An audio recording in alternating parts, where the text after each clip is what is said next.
আয়াত ৯০ قالوا أئنك لأنت يوسف قال أنا يوسف وهذا أخي قد من الله علينا إنه من يتق ويصبر فإن الله لا يضيع أجر المحسنين অনুবাদ তারা বলল, তবে কি তুমি ইউসুফ?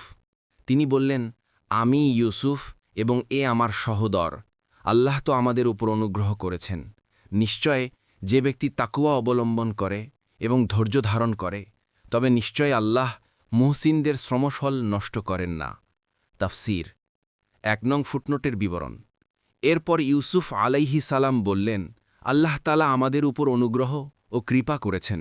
তিনি আমাদের কষ্টকে সুখে, বিচ্ছেদকে মিলনে এবং অর্থ সম্পদের স্বল্পতাকে প্রাচুর্যে রূপান্তরিত করেছেন। নিশ্চয়ই যারা পাপ কাজ থেকে বেঁচে থাকে এবং বিপদাপদে সবর ও দৃঢ়তা অবলম্বন করে, আল্লাহ এহানি সৎকর্মশীলদের প্রতিদান বিনষ্ট করেন না। ২ নং ফুটনোটের বিবরণ। এর দ্বারা জানা যায় যে তাকওয়া অর্থাৎ গুনাহ থেকে বেঁচে থাকা এবং বিপদে সবর ও দৃঢ়তা অবলম্বন করা, এ দুটি গুণ মানুষকে বিপদাপদ থেকে মুক্তি দেয়। কুরআনুল কারীম অনেক জায়গায় এ দুটি গুণের উপরই মানুষের সাফল্য ও কামিয়াবি নির্ভরশীল বলে উল্লেখ করেছে। বলা হয়েছে যেমন, অর্থাৎ তোমরা যদি সবর ও তাকওয়া অবলম্বন করো, তবে শত্রুদের শত্রুতামূলক কলাকৌশল তোমাদের বিন্দুমাত্র ক্ষতি সাধন করতে পারবে না।